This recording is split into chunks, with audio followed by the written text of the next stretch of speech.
Welcome to Thursday of the Passion Week. It's the day of real preparation for our Lord's crucifixion. And so on Thursday, two of the disciples are tasked with preparing for the Passover meal. It starts by Jesus sending them on a cryptic mission. He says, go into the city, and there you will find a man carrying a pitcher of water. Follow him, and then tell the person that the Lord needs the house. And either this was in Jesus' omniscience or it was a carefully prearranged plan, but either way, this provided a place where Jesus and his disciples could celebrate the Passover together.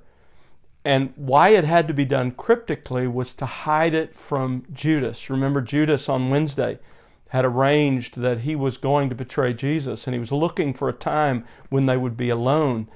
The Passover meal would have been a great opportunity if he had known where they were going to celebrate it. But our Lord intentionally kept that information from Judas because he wanted to spend that time with his disciples out of his love for them, to prepare them. And so Peter and John leave.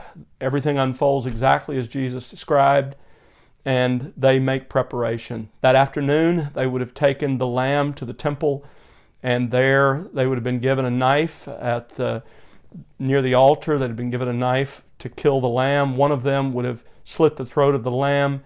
Its blood would have been caught by the priest in a basin, and then the priest would have thrown the blood against the altar. The lamb would have been butchered.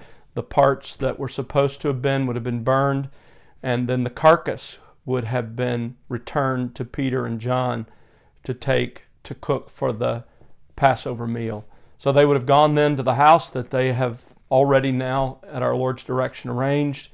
They would have made all the necessary preparations the rest of that afternoon, and then that evening, Jesus and the other disciples arrive, and the events of the Last Supper unfold. And you're going to read all about that. You're going to read the wonderful discourse of our Lord. Don't miss the fact that all of this was driven by our Lord's love for his disciples, to equip them, to prepare them, to comfort them. You see the heart of our Lord for all of us as you see his heart for them. It's the same for us today as it was for them. As part of the Last Supper, of course, Judas leaves to go and betray Jesus. He knows now that they're going to go to the Garden of Gethsemane. That's the perfect place for him to lead the soldiers, for Jesus to be arrested. So he departs. Jesus talks to his own, prepares the other 11 for what's coming, and institutes the Lord's table as part of all of that.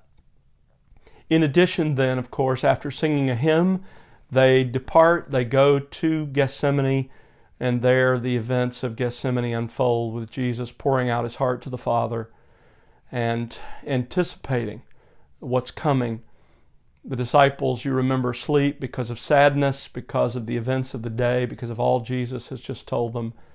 And our Lord continues to care for them as he even pours out his own soul, as he anticipates the separation that's coming between him and the Father. Don't misunderstand what happens with Jesus praying for the cup to pass. He's not praying for the physical suffering to pass. Many martyrs have faced physical suffering with courage and bravery, as Jesus did himself. Rather, he recognizes that he's going to face the cup of the wrath of God. He's going to be separated as a human being. His human nature that's always known that fellowship with the Father for 33 years is going to be separated, and he's going to experience God's wrath for you and me. This is one of the most remarkable days in our Lord's life.